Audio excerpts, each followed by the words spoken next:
लक्ष्मी जी, बहुत समय हुआ पृथ्वी का विचरण किए हुए। मैं पृथ्वी पर भ्रमण हेतु जा रहा हूँ।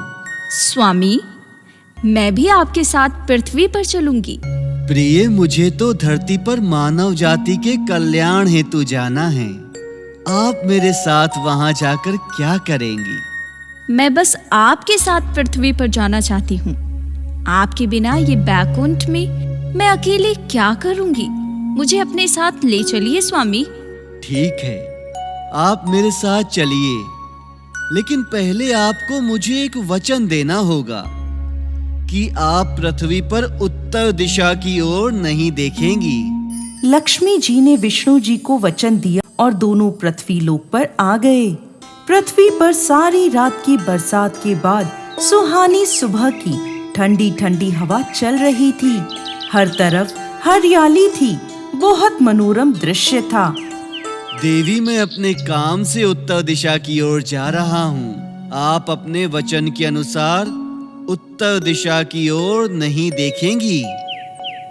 प्रभु, मुझे याद है, मैं यहीं आपका इंतजार करूंगी। आप जल्दी आइएगा। अब भगवान विष्णु वहां से चले आए। माता लक्ष्मी मनोरम दृश्य देखते हुए भगवान विष्णु से किया अपना वादा भूल गईं और उत्तर दिशा की ओर चलती हुई एक सुंदर सरसों के खेत में पहुंची और उस खेत से उन्होंने सरसों के कुछ फूल तोड़कर अपना श्रृंगार किया। वहीं पास में गन्ने का खेत था। माता ने वहां से एक गन्ना तोड़ लिया और उसे खाने लगी। तभी सामने से भगवान विष्णु आए और माता लक्ष्मी पर क्रोधित होने लगे। देवी, आपने अपना वचन तोड़ा है। साथ ही ये गन्ना और फूल तोड़ने से आप पर चोरी का और वचन तोड़ने का दोष भी लगा है। ये सुनकर माता लक्ष्मी चौंक गई, लेकिन उन्हें अपनी भूल का एहसास था। उन्होंने भगवान विष्णु से क्षमा मांगी। प्रभु, मेरे अपराध को क्षमा करें। नहीं देवी, तुम पर चोरी का दोष लगा है, इसीलिए तुम इस खेत के मालिक के यहाँ 12 वर्षों तक सेवा करोगी, तभी तुम्हारा ये दोष मिट पाएगा। माता लक्ष्मी ने भगवान विष्णु की बात मान ली। भगवान विष्णु उसी समय अंतर्ध्यान होकर बैकुंठ लोक चले गए। अब माता लक्ष्मी ने अपना स्वरूप एक गरीब औरत का बनाया और खेत के मालिक के यहाँ पहुँच गई। खेत का मालिक माधव बहुत गरीब था।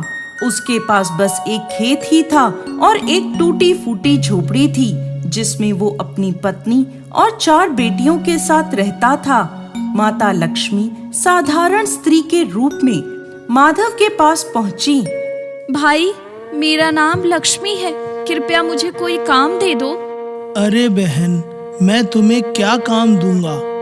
मैं तो खुद 2 वक्त की रोटी बड़ी मुश्किल से जुटा पाता हूँ। भाई, मैं कई दिनों से भूखी हूँ। मेरी देखभाल करने वाला कोई नहीं है। मुझे अपने पास रख लो भाई, मुझे अपने पास रख लो। लक्ष्मी जी की यह बात सुनकर माधव को उन पर दया आ गई। बहन, मेरी कमाई से हमारा घर बड़ी मुश्किल से चल पाता है। यदि मेरे 4 की जगह 5 बेटियां होती तो भी हम गुजारा कर ही लेते। यदि तुम हमारे साथ गुजारा कर सकती हो तो मेरे परिवार के साथ रह सकती हो। माधव की पत्नी भी उसी की तरह दयालु थी। माता लक्ष्मी का अपने घर में उन दोनों ने खुले दिल से स्वागत किया। जो भी थोड़ा बहुत रूखा सूखा घर में होता, वो सब मिल बांट कर खा लेते। उनकी यह दयालुता देखकर माँ लक्ष्मी बहुत प्रभावित हुई। माता की कृपा से माधव के दिन धीरे धीरे बदलने लगे। उसके खेत के सरसों के फूलों को एक साहूकार ने अच्छी कीमत पर खरीद लिया। धीरे धीरे माधव ने एक गाय भी खरीद ली, जो खूब दूध देती थी। इस्तेमाल के बाद बचा हुआ दूध माधव बेच आता था, जिससे उनके घर में आमदनी और बढ़ गई। धीरे धीरे उन्होंने कई गाय खरीद ली। माधव ने एक बड़ा खेत भी खरीदा और पक्का घर बनवा लिया। सुनिए जी, आज शाम को घर जल्दी आइएगा। आज मैं खीर पूरी बनाऊंगी। अरे वाह, खीर पूरी, लेकिन किस खुशी में? खुशी की क्या बात है, भगवान ने हमारी सभी इच्छाएं पूरी की हैं, हमें हर तरह का सुख दिया है। चारों तरफ से हमें खुशियाँ ही खुशियाँ मिल रही हैं। हाँ, ये तो तुम सही कह रही हो, लेकिन शांता, क्या तुमने ये कभी सोचा है कि अचानक भगवान हम पर इतने मेहरबान कैसे हो गए? ये सब तो मैं नहीं जानती, लेकिन हाँ, ये जरूर जानती हूँ कि जब से ये लक्ष्मी अपने घर में आई है, सभी तरह से हमारा घर धन धान्य से भरता जा रहा है। शांता, तुम सही कह रही हो। इस लक्ष्मी बहन के पैर पड़ते ही हमारे तो दिन बदल गए। माधव और शांता माता लक्ष्मी को बहुत स्नेह से अपने साथ रखते थे। धीरे धीरे उन्होंने अपनी चारों बेटियों की शादी कर दी। अब वह दोनों बुजुर्ग हो चले थे। 12 वर्ष का समय भी पूरा होने आया, परंतु माता लक्ष्मी का स्वरूप बिल्कुल वैसा ही था जैसा वह माधव के घर में 12 वर्ष पहले आई थी। ये बात माधव और शांता को थोड़ी अजीब भी लगती थी।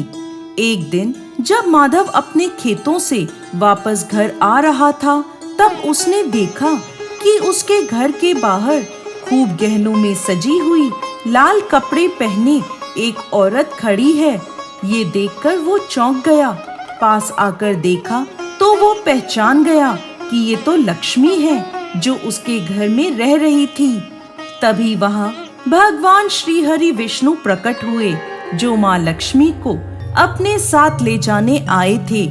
उन्हें देखते ही माधव हाथ जोड़कर भगवान विष्णु के आगे खड़ा हो गया। हे प्रभु, आप यहाँ मुझ गरीब के घर, मेरे तो भाग्य खुल गए प्रभु, भाग्य खुल गए। प्रिय माधव, मैं तुम्हारे घर में रह रही अपनी पत्नी लक्ष्मी को अपने साथ वापस वैकुंठ लोक में ले जाने आया हूँ। ऐसा कहकर भगवान विष्णु ने माधव को माता लक्ष्मी को मिली सजा की सारी बात बता दी। ये सुनकर माधव को बहुत दुख हुआ। हे माँ लक्ष्मी, मुझे क्षमा कर दीजिए माता, मैं नादान था, मैं आपको पहचान न सका माँ, मैं सजा का भागी हूँ। आपने मेरे घर पर जूठे बर्तन धोए, साफ सफाई करी माँ, मैं मूर्ख हूँ, आपको रूखी सूखी खिलाता रहा माँ, मुझे क्षमा कर दीजिए माँ, क्षमा कर दीजिए। नहीं माधव, यह सब लक्ष्मी का ही दोष था, जिसे मिटाने के लिए वह तुम्हारे घर में आई थी। तुम दुखी मत हो। जब माता लक्ष्मी भगवान विष्णु के साथ जाने लगी, तब माधव उन्हें रोकने लगा। नहीं माँ लक्ष्मी, अब मैं आपको ऐसे ही यहाँ से जाने नहीं दूंगा माँ, मैंने पाप किया है, मैं उसका प्रायश्चित करूंगा माता, आप यहीं मेरे घर पर रहिए, मैं आपकी सेवा करूंगा माँ, आपकी पूजा करूंगा।